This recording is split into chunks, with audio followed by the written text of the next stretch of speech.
Eric Lonergan, you're here today for the meeting on people's quantitative easing, talking about helicopter money. What does that mean? Well, it sounds a lot more dramatic than it is.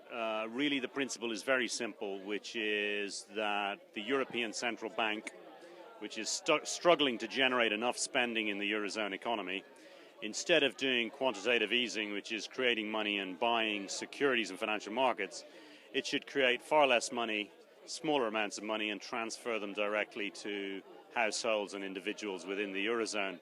So for a smaller amount of money, say 2 to 5% of GDP, you could generate an economic revival across the Eurozone. Some people might say that's irresponsible, giving money directly to people's account. What would you say to those people? Absolutely not. It's very conventional economics.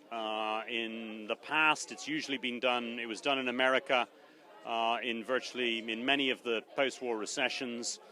It's usually been done in the case of the United States through what's called tax rebates. It's been done in Australia. It's been done by the Chinese. So it's a very well-established policy. It's no different, really, to having a combination of QE and a tax cut. It would have to have a different institutional structure to be legal and appropriate within the Eurozone, but it's a relatively straightforward proposal. The amount of money being created would be a fraction of that being created with the QE program.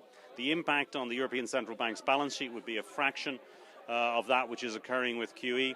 It's far less experimental as a policy than negative interest rates.